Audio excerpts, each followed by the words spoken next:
masa Tuhan himpunkan mereka pada hari kiamat kelak, dalam keadaan mereka merasa seolah-olah mereka tinggal di dunia ini melainkan sekadar 1 saat sahaja dari siang hari. Mereka akan berkenal-kenalan sesama sendiri. Sesungguhnya rugilah orang yang telah mendustakan hari menemui Allah. Assalamualaikum warahmatullahi wabarakatuh. Alhamdulillah wa bihi nasta'in. Wassalatu wassalamu ala Rasulillah wa ala alihi wa sahbihi ajma'in wa ba'd.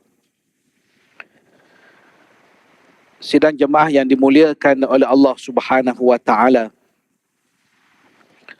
Dalam surah Yunus ayat yang ke-45, Allah Subhanahu wa taala berfirman, wa yauma yahsyuruhum ka'an lam yalbathu illa sa'atan minan nahar yata'arafuna bainahum qad khasira alladhina kadzabu biliqa'illahi wa ma kanu muhtadin.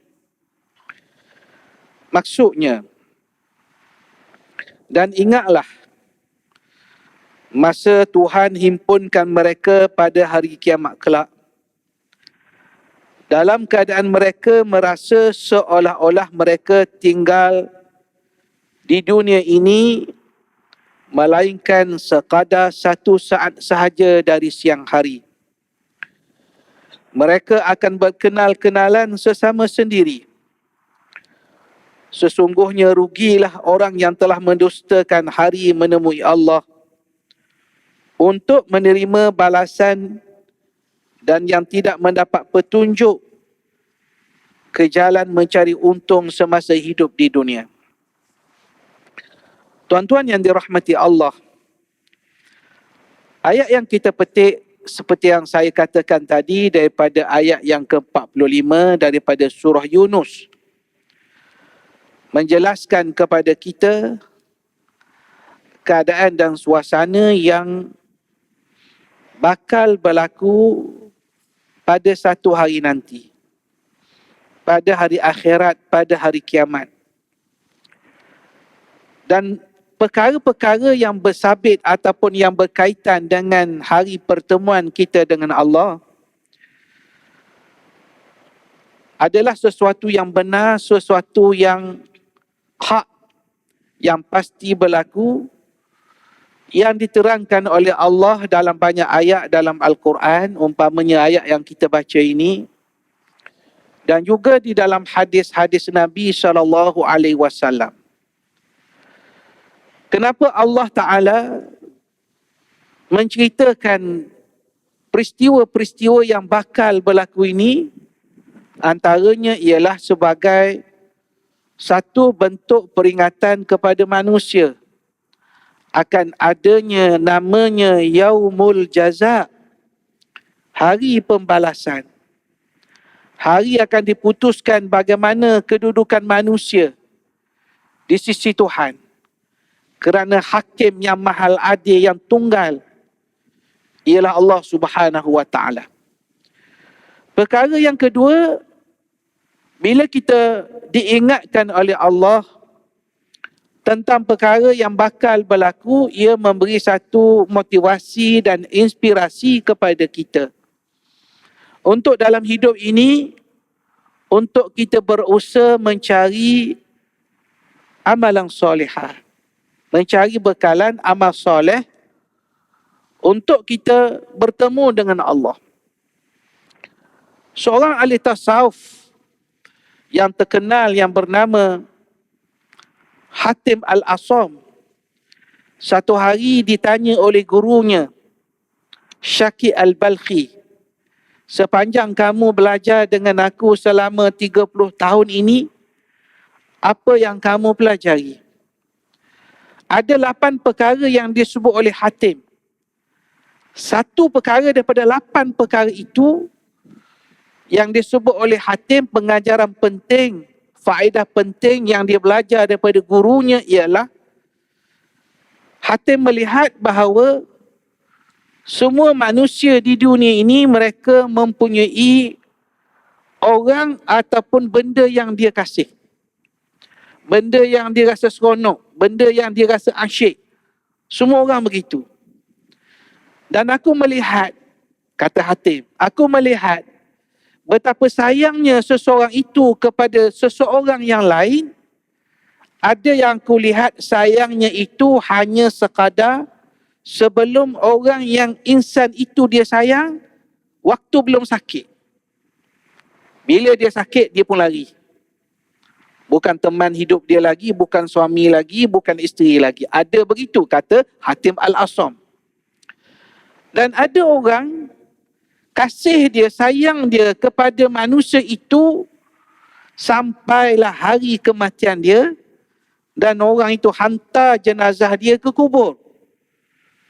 Tapi yang pasti, kata Hatim, setelah jenazah itu dikebumikan, maka sang kekasih itu akan pulang. Dia tak akan tunggu di perkuburan itu lagi. Bahkan jauh sekali untuk masuk dalam liang lahat bersama dengan orang yang dia kasih. Kata Hatim Al-Asam, aku lihat di situ pengajarannya ialah aku mesti mencari seorang teman, satu teman yang dapat menemani aku sampai aku berada di liang lahat dan dia bersama dengan aku. Dan aku tak jumpa orang macam tu. Melainkan yang boleh bersama dengan aku dalam kubur, dalam liang lahat ialah al-a'malus salihah. Amal-amal kebaikan, amal-amal soleh. Yang boleh kita jadikan ia teman untuk kita bertemu dengan Allah Subhanahu wa Ta'ala. Jadi, Allah Ta'ala sebut perkara-perkara yang berlaku pada hari kiamat, seperti yang saya katakan tadi, adalah sebagai motivasi, inspirasi kepada kita untuk kita mencari bekalan sebanyaknya waktu kita hidup di dunia dengan pelbagai cara, pelbagai ruang yang pastinya ruang antara kita tidak sama. Sebab ruang kebaikan itu pelbagai macam-macam dan kemampuan kita pun pelbagai, tak sama antara satu sama lain. Maka Allah Subhanahu wa Ta'ala menunjukkan kepada kita bahawa peredaran hari-hari yang berlalu, masa-masa yang berlalu adalah sebagai satu iktibar, sebagai suatu pengajaran kepada kita. Bertukarnya siang dan malam, bertukarnya hari, bertukarnya waktu, bertukarnya bulan, bertukarnya tahun. Itu ada sebagai iktibar kepada kita. Seperti yang disebut oleh Allah Subhanahu wa Ta'ala, inna fi ikhtilafil laili wan nahari wa ma khalaqallahu fis samawati wal ardi la ayatin liqaumin yattaqun. Sesungguhnya pada pertukaran malam dan siang, silih berganti, dan pada segala yang dijadikan Allah di langit dan di bumi, ada tanda-tanda yang menunjukkan undang-undang dan peraturan Allah kepada kaum yang mahu bertakwa. Inilah yang dikatakan masa dan waktu yang Allah Ta'ala berikan kepada kita. Setiap perkara dalam hidup kita ini, kalau hilang, mungkin kita boleh jumpa balik. Kalau benda tu berlalu, kita boleh cari balik. Tapi tidak pada masa. Tidak pada umur, tidak pada ruang kehidupan yang Allah Subhanahu wa Ta'ala berikan kepada kita. Justru itu dalam satu hadis Nabi menggambarkan dua nikmat yang manusia ini dia terpedaya, dia terpersona sehingga dia lupa. Nikmat itu ialah as-sihhatu wal faragh. Nikmat kesihatan dan nikmat masa, nikmat waktu lapang yang Allah Ta'ala berikan kepada kita. Seorang ahli tasawuf yang terkenal yang namanya Hasan Al-Basri, dia menyebut begini tuan-tuan. Dia kata, Tiada satu hari yang fajar menyingsing melainkan diseru. Maknanya bila kita berada di awal pagi, maka kita diseru, wahai anak Adam, aku adalah makhluk baharu, suatu hari yang baharu. Makhluk Tuhan namanya hari, namanya waktu. Menyatakan dan menyaksikan semua amalanmu, maka ambillah bekalan daripada aku. Ambil ruang masa yang Allah Ta'ala berikan. Sesungguhnya apabila aku berlalu pergi, masa ni dah pergi, ruang waktu ni dah pergi, aku tidak akan kembali sampai hari kiamat. Tak akan datang lagi. Sebab pukul 12.50 sekarang, dia tak akan sama dengan 20.50 besok.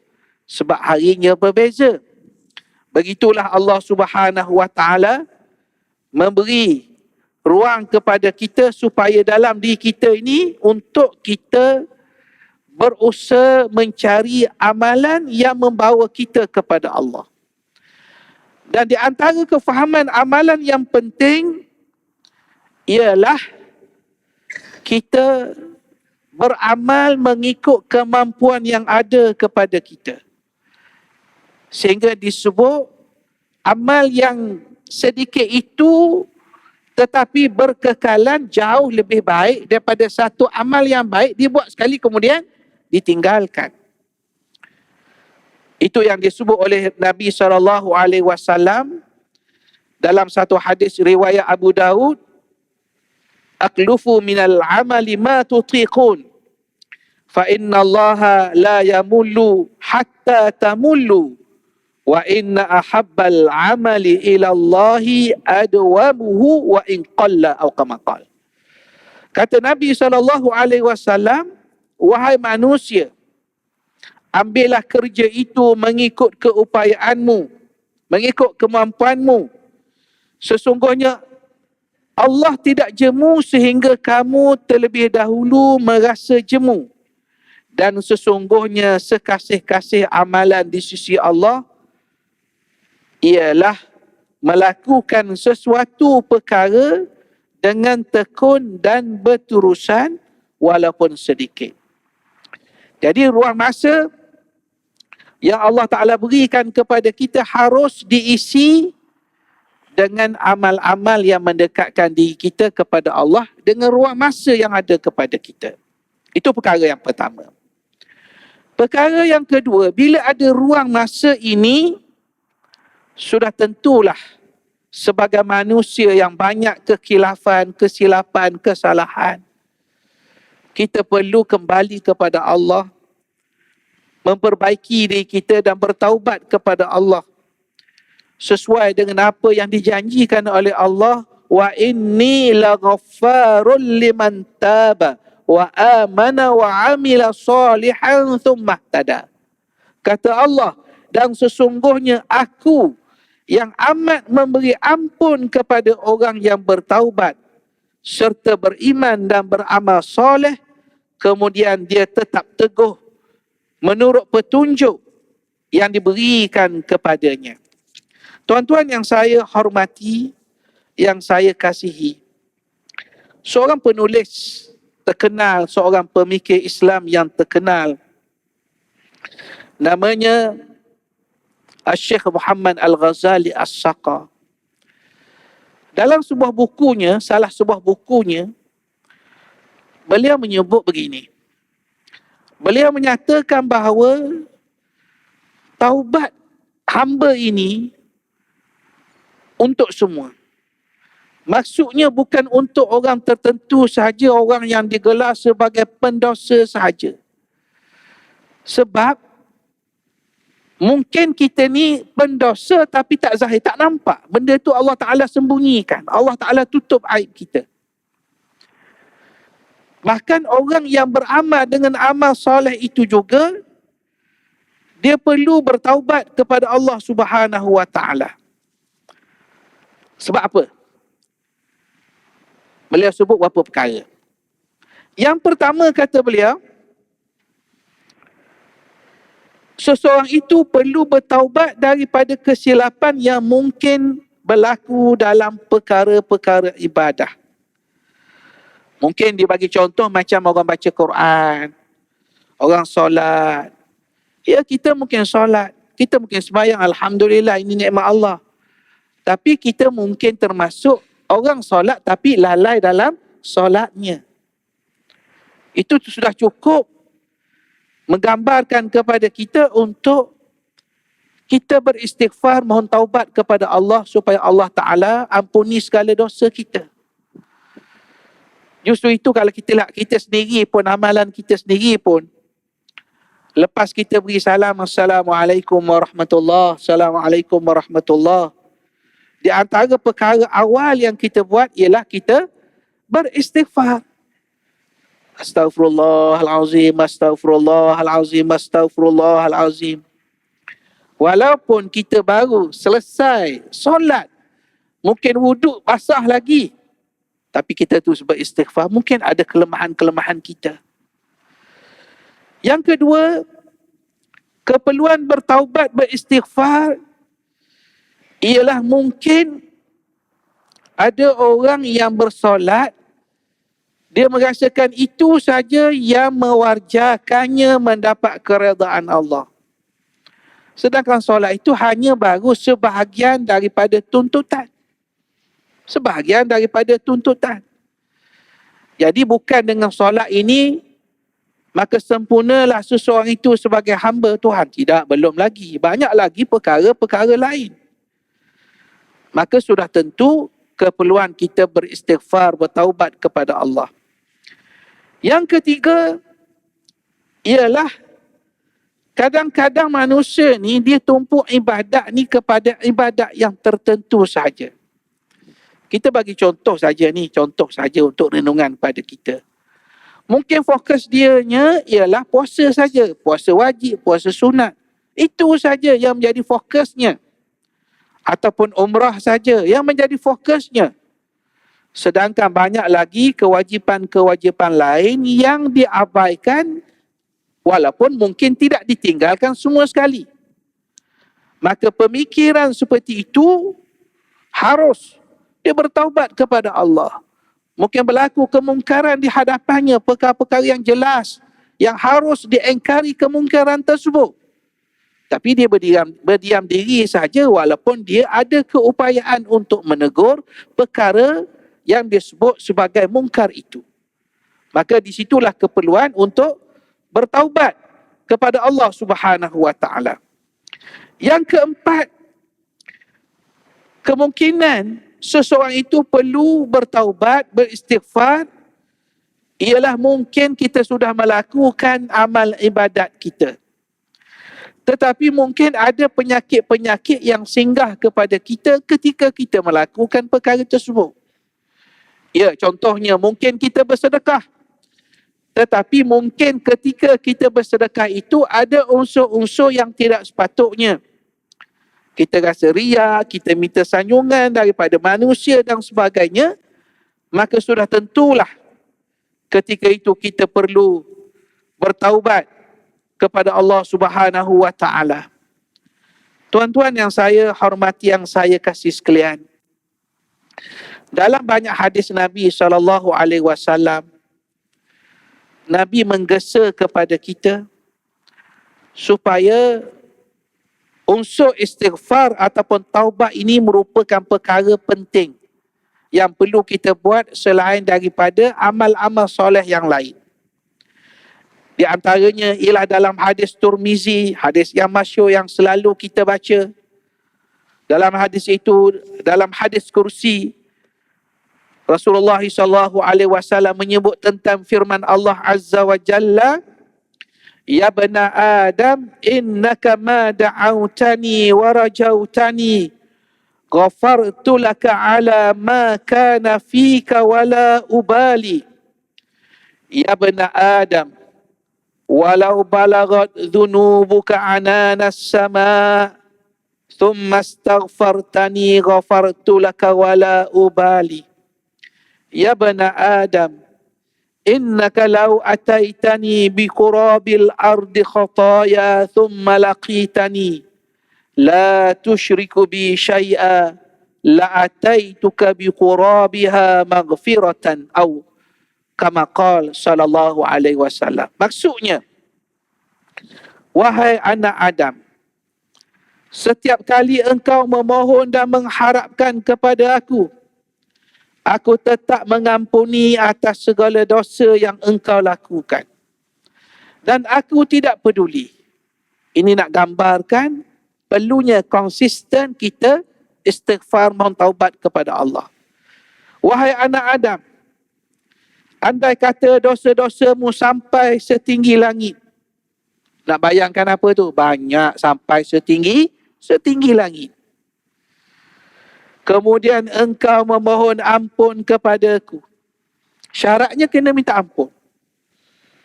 Nescaya aku akan mengampuninya. Wahai anak Adam, andai kata engkau datang kepadaku dengan dosa sepenuh bumi, kemudian engkau menemuiku sedang engkau tidak menyekutukan aku dengan sesuatu apa pun, nescaya aku akan datang kepada kamu dengan ampunan sepenuh bumi pula. Hadis ni tuan-tuan, Syekh Ghazali ketika mengulas hadis ini dia kata begini.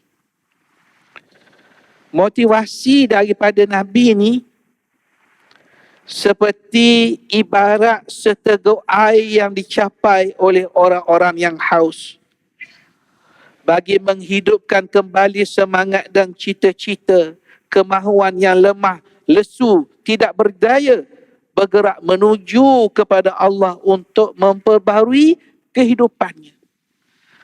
Hadis ni hadis yang beri semangat. Hadis yang mengajar kepada kita jangan putus asa. La taqnatu min rahmatillah. Jangan kamu putus asa daripada rahmat Allah. Hidup ni kita tidak boleh putus asa daripada rahmat Allah. Putus asa daripada keampunan Allah. Putus asa untuk mencari rezeki Allah. Putus asa untuk hidup bahagia. Jangan sekali-kali kita berputus asa. Sebab itu, putus asa itu dikaitkan dengan orang yang sesat. Apabila orang tu putus asa, dia seolah-olah dia tidak ada tempat untuk berpaut. Tahu tak? Macam tak ada tempat berpaut. Sedangkan tempat berpaut kita kekal abadi. Kat mana? Berpaut dengan Allah.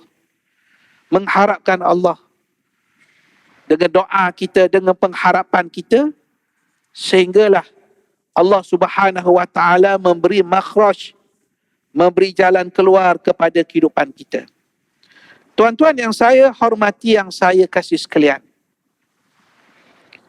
berbalik dengan apa yang kita sebut tadi, bahawa ruang masa yang Allah Ta'ala berikan kepada kita dalam hidup ini cukup banyak dengan masa, dengan peluang yang Allah Subhanahu wa Ta'ala berikan kepada kita, dengan umur yang Allah Subhanahu wa Ta'ala berikan kepada kita.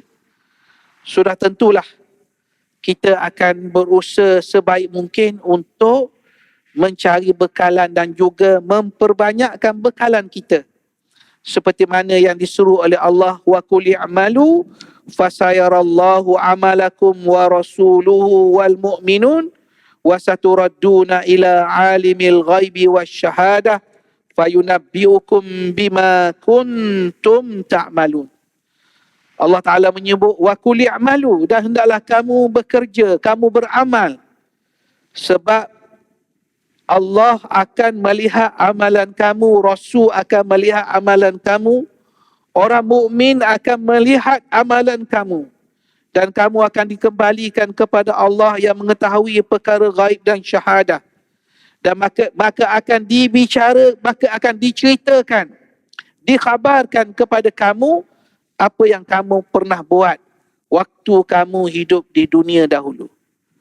Tuan-tuan yang saya hormati, yang saya kasihi, Mari kita jadikan hari Jumaat yang cukup barakah, cukup mulia ini untuk kita tajdid, untuk kita perbarui niat dan juga semangat kita untuk menambahkan amalan kita, amalan ketakwaan kita kepada Allah, memohon keampunan kepada Allah. Bahkan kita mengambil semangat, sudah tentu amalan yang kita buat itu kita perbaiki, kita buat yang terbaik. Seperti mana gambaran dalam satu hadis, Nabi SAW menyebut, man qatala wazaghan fi awwali darbatin kutibat lahu mi'atu hasanah wa fi thaniyati duna dhalik wa fi thalithati duna zalik atau kama qala. Sesiapa yang membunuh cicak dalam pukulan pertama, maka ditulis kepadanya 100 kebaikan. Barang siapa yang membunuhnya dalam pukulan kedua, maka baginya itu, ini dan itu, maknanya lebih sedikit daripada yang pertama. Dan sesiapa yang membunuhnya dalam pukulan yang ketiga, maka baginya sekian dan sekian, kebaikan itu lebih sedikit dari yang keduanya. Riwayat Muslim. Apa maksud hadis ni? Hadis ni cerita tentang cicak. Tapi ulama-ulama hadis ambil pengajaran. Maksudnya begini. Kalau kita bunuh cicak kali pertama, pukul sekali, dari duduk nisbah pahalanya 100 pahala. Tapi kalau kita tak hati-hati, kita ambil mudah, kita pukul kedua, baru mati, pahalanya kurang daripada 100. Kalau kali ketiga tak mati lagi, baru kita pukul balik, maka pahalanya itu kurang lagi daripada pukulan yang kedua. Jadi ulama-ulama hadis kata, hadis ni sebenarnya selain daripada cerita tentang bunuh cicak, ia nak menggambarkan kepada kita, kalau kita buat pekerjaan apa-apa pekerjaan pun secara teliti, secara sungguh-sungguh, pahalanya tak sama. Pahalanya lebih besar daripada Allah Subhanahu wa taala. Sesuai dengan hadis Nabi, innallaha yuhibbu ahadakum idza amila amalan an yutqinahu. Sesungguhnya Allah Taala menyukai hamba-hambanya apabila dia melakukan sesuatu perkara, dia buat sesuatu perkara, dia melakukannya dengan secara itqan. Apa itqan? Secara hati-hati, secara sungguh-sungguh, secara profesional. Jadi mudah-mudahan Allah Subhanahu wa taala berkati kita semua. Sekadar itu tazkirah kita sebelum Jumaat pada hari ini. Aku qauli hadza wa astaghfirullahal azim li wa lakum. Wassalamualaikum warahmatullahi wabarakatuh. Bismillahirrahmanirrahim. Alhamdulillahirabbil alamin. Wassalatu wassalamu ala asyrafil anbiya'i wal mursalin wa ala alihi wa sahbihi ajma'in. Allahumma ja'alna minal ladzina yastami'una al-qawla fayattabi'una ahsana. Wa sallallahu ala sayyidina Muhammadin wa ala alihi wa sahbihi wasallam. Walhamdulillahi rabbil alamin. Taqabbalallahu minkum.